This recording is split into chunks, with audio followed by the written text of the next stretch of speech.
The millionaire froze in the hallway. A soggy teddy bear hit his shoe. "Please, don't evict us," came a trembling voice. A girl, no older than 10, stood there, hair, wild eyes, swollen from crying. She held out the bear like it was worth a fortune. Behind her, the mother clutched a thin duffel bag, shoulders stiff with shame. Ethan opened his mouth but couldn't speak. His heart clenched. He almost walked away. Almost. Then the girl said, "I can pay with my teddy bear." And in that strange, quiet second, he knew this wasn't just a request. It was a beginning. If you want to know what happens next, stay with me until the end of the video. And if you still believe deep in your heart that God is always watching over you, silently arranging everything, then right now, leave a comment saying Amen below this video. Because who knows, at the very moment you write those words, a blessing may quietly enter your life. The hallway smelled faintly of old coffee and lemon cleaner. Rain dripped steadily from the edge of Ethan Caldwell's coat as he stood frozen, facing the small figure before him. Lila Hayes didn't flinch. She looked up at him with a solemnity that didn't belong on a 10-year-old's face, her arms tightening around a threadbare teddy bear whose fur had long since turned grey. Behind her, the apartment was dim but neat. A sketchbook lay open on the table with a scattering of crayons. The scent of something warm, canned soup maybe lingered in the air. Ethan cleared his throat. "Is your mom home?" The girl hesitated, then nodded. "She's getting ready for her second shift. Please don't make her cry today." Something in that sentence wedged itself between Ethan's ribs. He had heard 1,000 excuses, faced hundreds of tenants late on rent, but none had ever offered him a teddy bear as collateral. Before he could respond, a woman stepped into the doorway, tying her apron behind her. She was young, late 20s, early 30s, hair pulled back in a loose twist, dark circles under her eyes. She froze when she saw him. "Mr. Caldwell," she said quickly. "I didn't expect... I usually don't do these in person," Ethan admitted. "But your file's been on my desk for weeks." Clara Hayes straightened. "I'm aware. I've submitted a partial payment and a letter requesting I read it," he interrupted. Then more gently, "Miss Hayes, I came because I don't understand how you're still in this apartment." Clara's shoulders stiffened. "Because I have a child and nowhere else to go." Lila stepped beside her mother, slipping her hand into hers. Ethan looked at the child, then back at the woman. "You're behind 3 months." "I know. I have 2 jobs. I've applied for a third. I've spoken to the property manager. I even offered to clean units, do laundry, babysit. I'm not asking for charity, Mr. Caldwell. Just time." Ethan said nothing for a long moment. Rain pattered softly on the window behind him. He thought of the silence in his penthouse, of the way the dining table had sat untouched since the accident. 2 years, and still he couldn't set foot in his son's room. Then Lila tugged at his coat sleeve. "I made you something." From behind the door, she produced a small folded sheet of paper and handed it to him. Inside was a crayon drawing of 3 people, Clara, Lila, and a tall man in a suit holding hands with them in front of the apartment. Above them, in shaky block letters, "Please don't take our home." He felt the air leave his lungs. Clara flushed. "Lila." "I'm sorry," the girl said. "I just thought maybe if he saw it."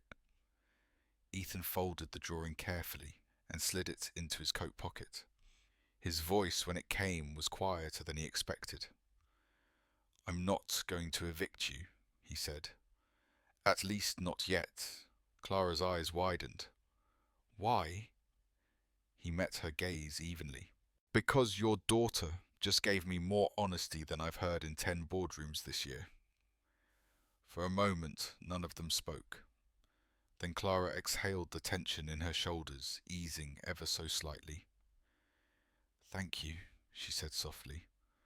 I won't waste it. Ethan nodded, already turning to go, but Lila called after him. Will you come back tomorrow? He paused. Why? I want to show you my art table, she said.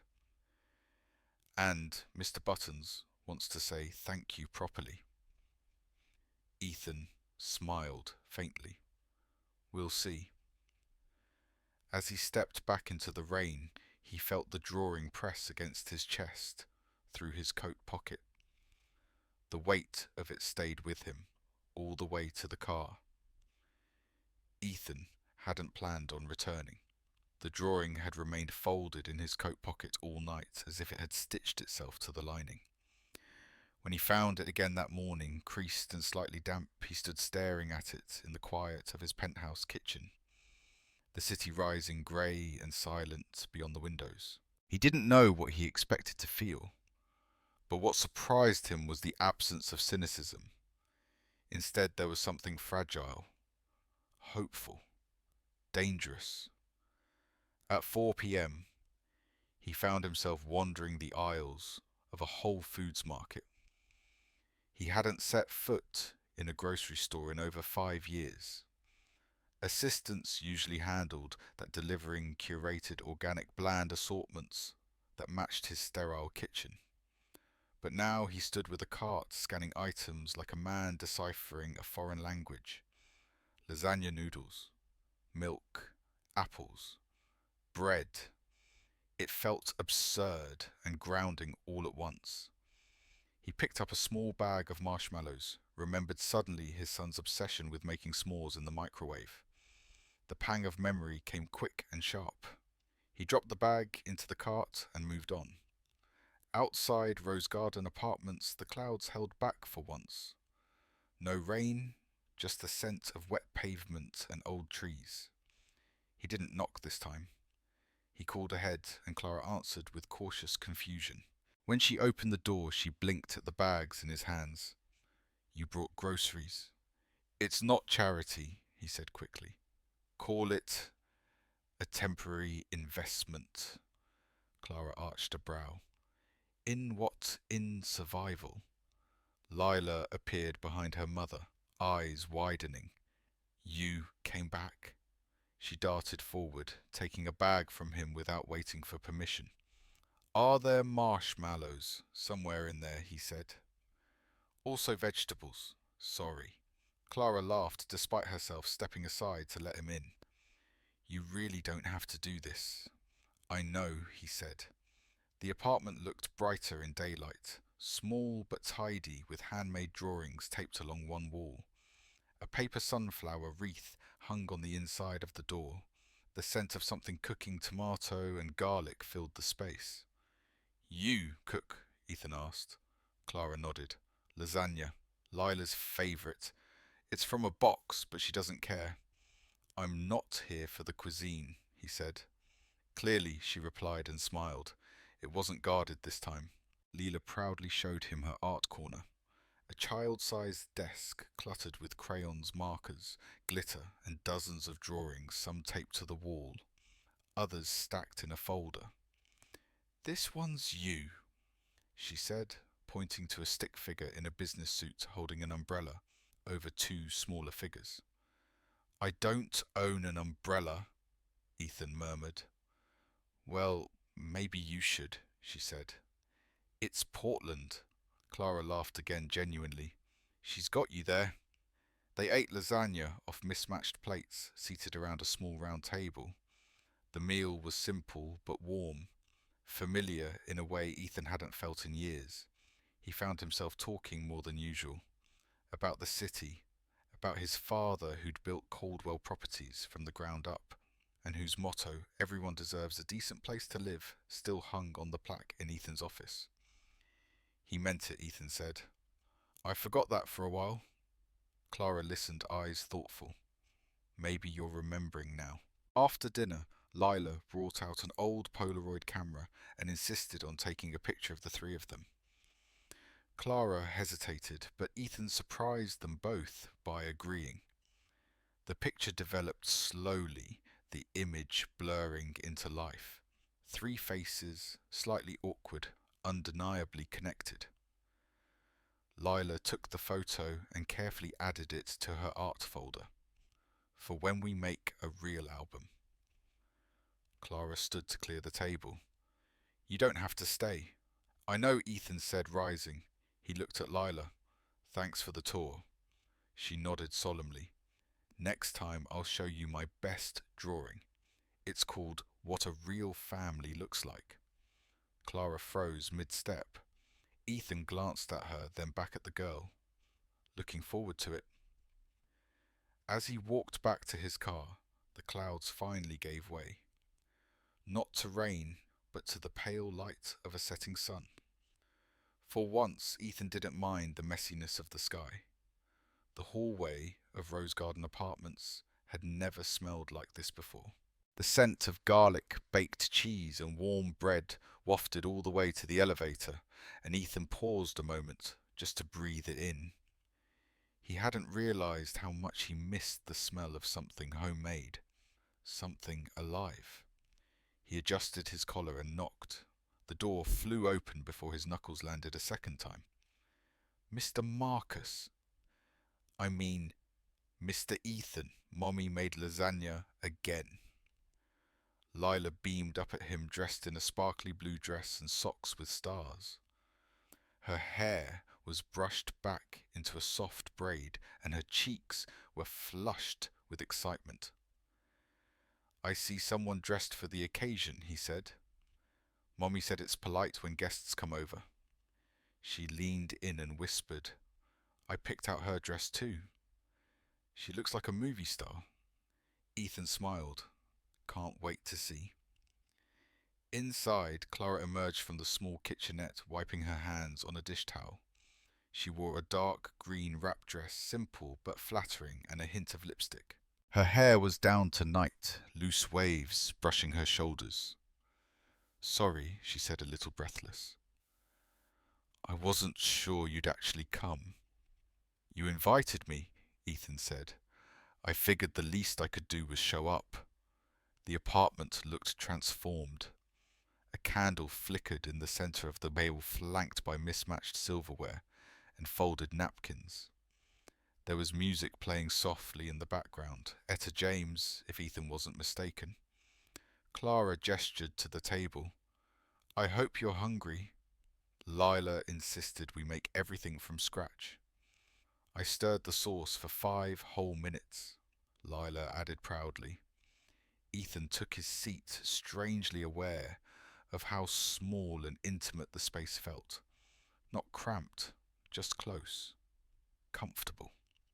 They talked over dinner. Real conversation, not the sterile kind Ethan was used to at charity galas or board meetings.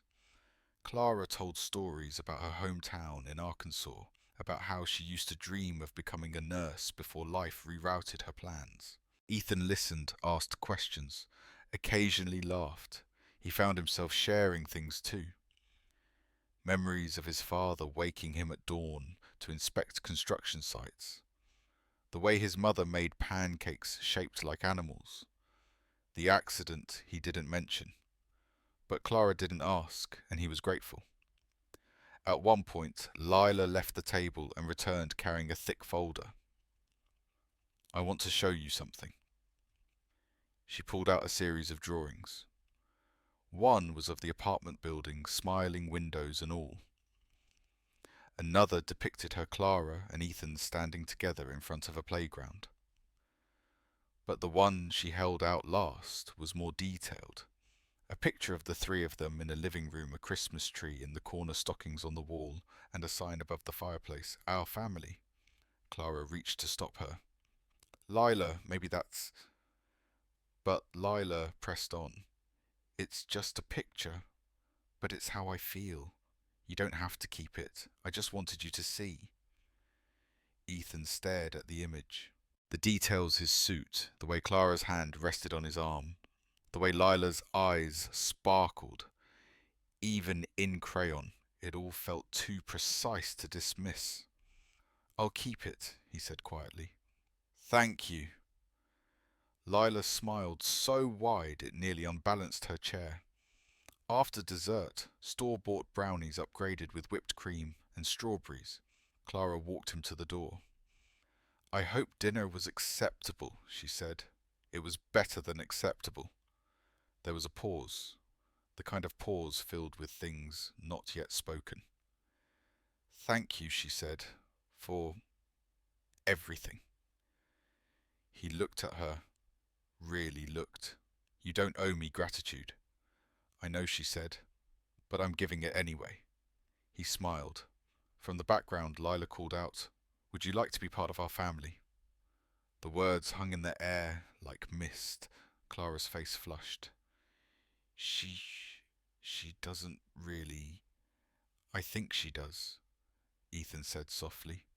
He turned to glance back at the girl who now stood in the hallway clutching another drawing. Maybe I already am, he said. Clara's eyes softened, her posture easing just a bit. She nodded once, almost imperceptibly.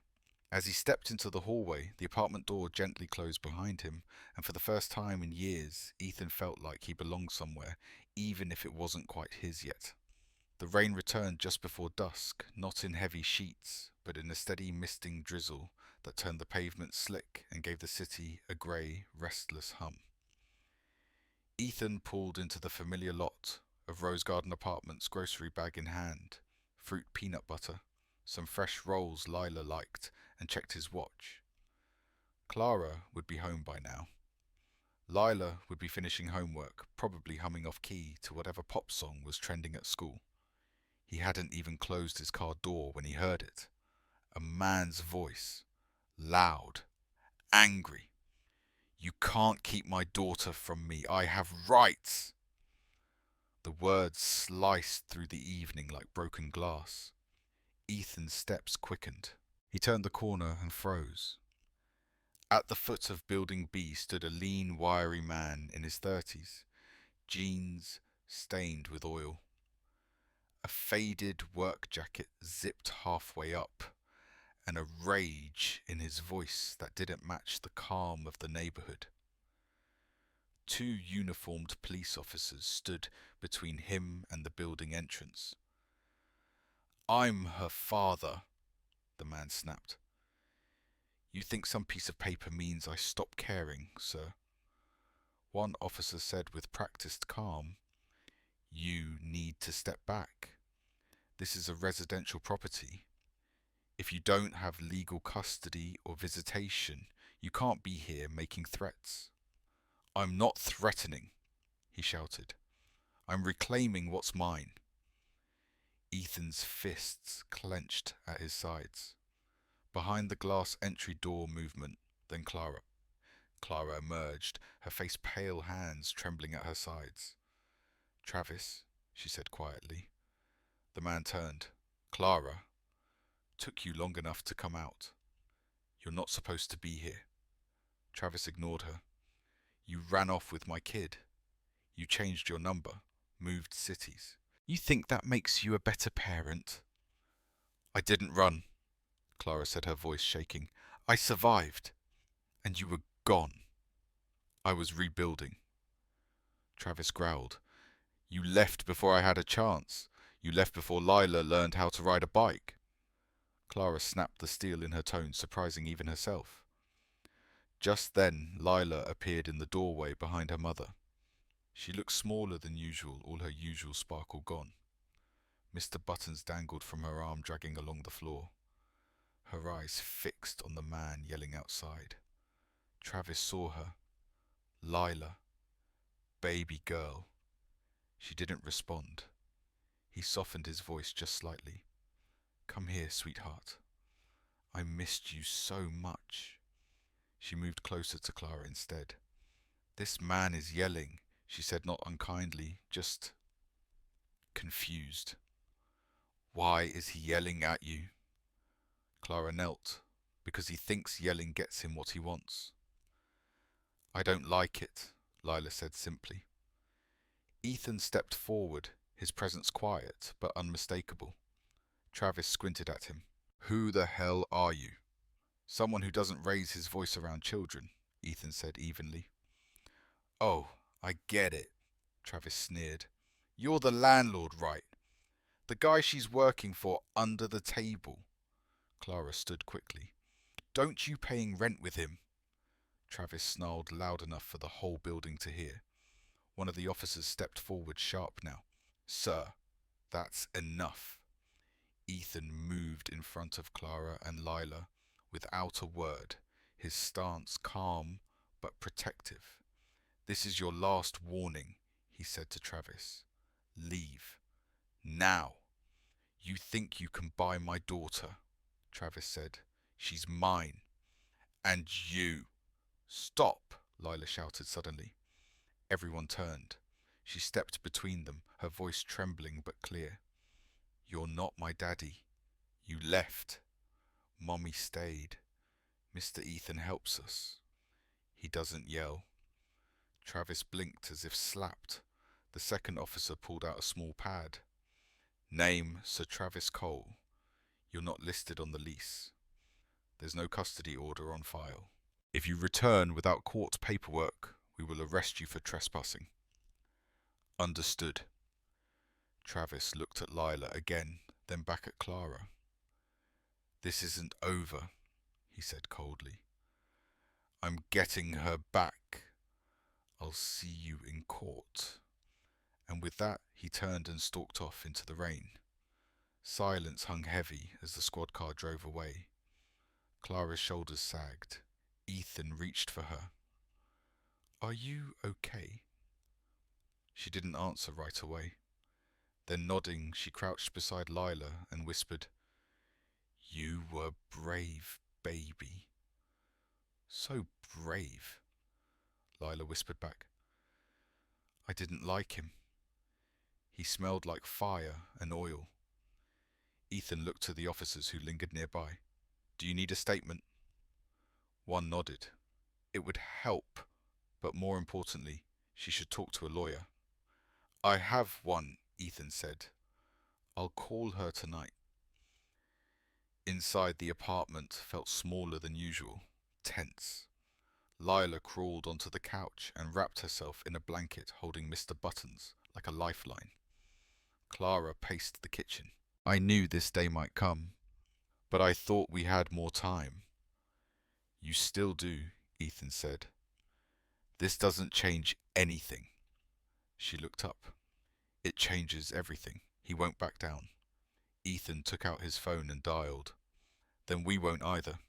As the call rang through to Victoria Reed, his family attorney Ethan turned back to Clara and Lila, his voice steady. We're going to fight this.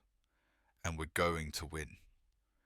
The Multnomah County Courthouse loomed against the Portland sky like a monument carved from grey resolve. Inside, beneath the fluorescent lighting and polished wood panels, Clara sat on a hard bench outside Courtroom 3A, holding Lila's hand in both of hers. You remember what we talked about? She asked gently. Lila nodded. Her dress was blue with little white stars, and her shoes were freshly wiped. In her lap rested her sketchbook fingers, gripping the edge. She looked smaller than usual, but her chin was up. I just have to tell the truth, she whispered. That's right. Ethan sat beside them, a quiet presence in a tailored charcoal suit. He hadn't said much that morning, only that the car was waiting, that Victoria would handle everything, and that he wasn't going anywhere. Now he leaned forward, catching Lila's eye. You've already done the hard part, he said. You've lived it. Just tell them what you know. Victoria Reed appeared from the corridor, clipboard in hand. They're ready for us. Inside the courtroom, the air felt heavier. Travis sat on the left, unrecognizable, in a pressed blazer and slicked back hair. His posture was confident, but his eyes were twitchy, nervous, almost predatory. Next to him, his attorney, Miss Felton, stood already adjusting her files. On the other side of the room, Victoria stood tall in her deep blue suit heels, clicking softly on the floor. The judge entered. Margaret Chen, early 60s hair in a silver bun, glasses perched low on her nose. She didn't smile, didn't blink more than she had to. This hearing will determine legal custody of Lila Hayes, age 10. Each side will be heard. We will proceed swiftly and with respect. Felton went first. Her voice was smooth, confident. She outlined Travis's employment, his recent anger management classes, his desire to reconnect.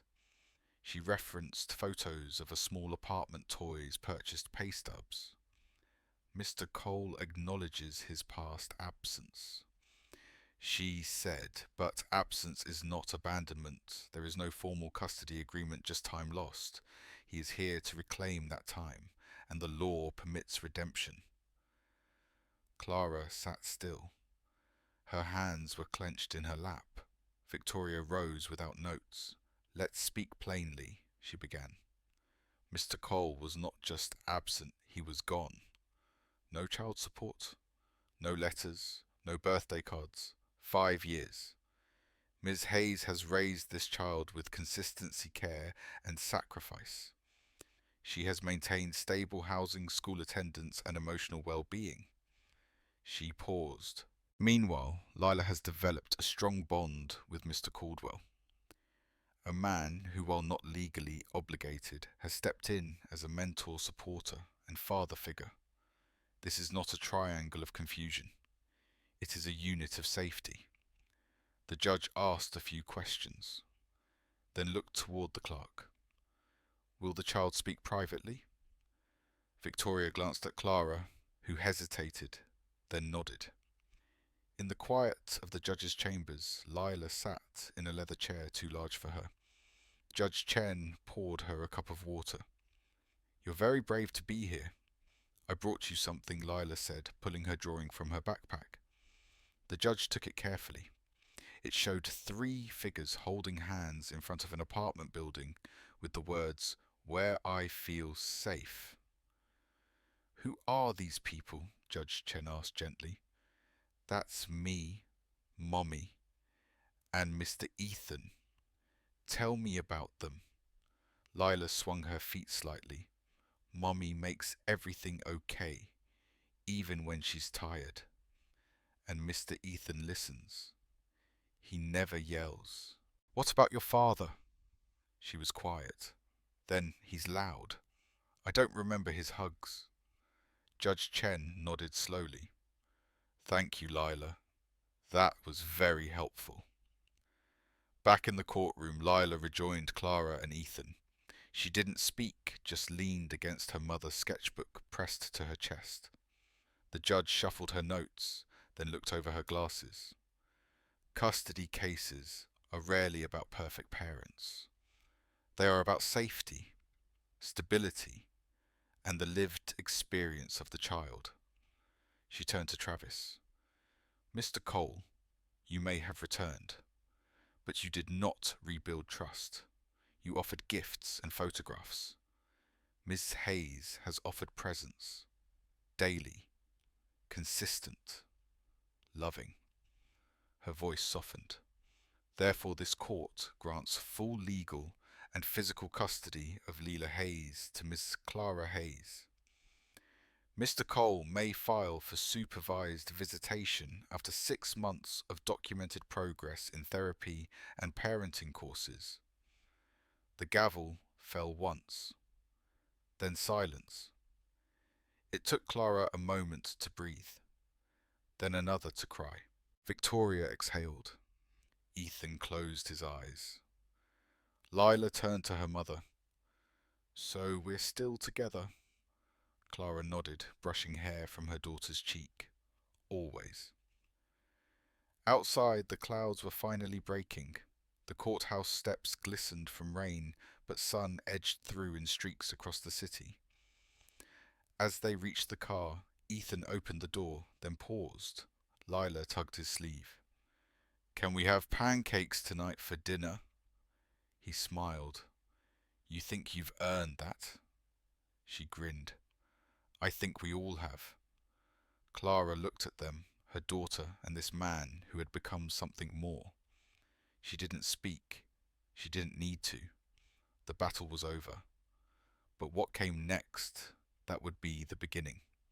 Spring crept into Portland like a hesitant guest, slow mornings, softer winds and cherry blossoms blooming along the sidewalks outside Rose Garden Apartments. For the first time in months, the air no longer carried the taste of uncertainty. It smelled of fresh starts. Inside apartment 2B, laughter rang out over the clatter of dishes. Too much syrup. Lila giggled as Ethan tilted the bottle far too generously over her pancake stack. "Are you questioning my culinary instincts?" he asked, with mock offence. Clara shook her head from across the table. "He thinks syrup is its own food group." Lila grinned. "I think it's awesome." The table was crowded, plates stacked with fluffy pancakes, cut fruit in mismatched bowls, a jar of peanut butter opened halfway. Clara poured coffee into 2 mugs, the scent grounding them all in warmth. It wasn't a special occasion. No holidays, no celebration, just Sunday, just family. After breakfast, Lila disappeared into her art corner. She had a project, she said, and no one was allowed to peek. Clara cleared the plates while Ethan wiped down the table. "You sure you want to keep coming over every weekend?" Clara asked, voice casual but cautious. "You've done more than enough." He looked at her. "There's nowhere else I'd rather be." She held his gaze a moment longer, then smiled. "I hope you like glue and glitter." "Because she's planning something massive." "I've faced shareholders in hostile takeovers," he said. "I think I can survive second-grade crafts." They laughed quietly, comfortably. It was a different kind of intimacy, built not on grand gestures, but on dishes done together and silences that weren't awkward anymore. An hour later, Lila emerged holding a poster board half her size. "I made us a family tree." Clara and Ethan knelt beside her. The drawing was bright and chaotic, as only a child's could be. At the base were stick figures of Clara, Lila, and Ethan, all holding hands under a banner that read "Our Forever." Branches stretched upward with hearts and stars. There was a place for Mr. Buttons, for Victoria, even for Grandma Hayes in heaven. "You made me part of the tree?" Ethan asked. Lila looked at him like he was being silly. "You were always part. I just didn't draw it before." He swallowed hard. Clara reached over and touched his hand, light but steady. The afternoon passed in gentle moments, a walk through the neighborhood, Lila skipping ahead, pointing out every blooming tree like it was a miracle. They stopped at the park. Ethan pushed her on the swings. Clara sat on a bench nearby, sketching lazily in a notepad she'd picked up again. The sun filtered through new leaves, dappled light, making everything shimmer slightly. Ethan had never imagined this. Not after the accident, not after losing his wife and son to a rainy highway and an out-of-control truck. He thought the rest of his life would be a long hallway of silence, padded by work and wealth, and nothing real. But here it was. Real. Not perfect, not easy, but real. That evening, as he stood in the doorway ready to leave, Lila ran up and wrapped her arms around him. "Next weekend," she said. "We're building a birdhouse. Don't be late." He leaned down. "I wouldn't dream of it." Clara walked him out. At the elevator she hesitated. "You know, we never asked what you wanted." He tilted his head. "You've given us so much, but what do you want, Ethan?" He looked at her for a long moment, then reached into his coat pocket and pulled out a folded piece of crayon art creased and soft from where. It was the first drawing Lila had given him. 3 stick figures, 1 promise. He held it out. I want this. All of it. Clara's eyes shimmered. She stepped closer. Then stay. He didn't answer right away. Instead, he reached for her hand. And for the first time in years, Ethan Caldwell didn't feel like a man rebuilding something lost. He felt like a man who had found home. Today's story comes to an end, but its echo still lingers in the heart. What do you think? Give us a score from 1 to 10, and feel free to share a few words in the comments. Every voice here is valued and heard. Before you go, let me ask you gently, are you doing okay today? If your heart feels heavy, let this place be a quiet corner where you can share and find comfort. See you again in the next bedtime story where love and hope remind us that no matter how dark the night may seem, kindness will always prevail.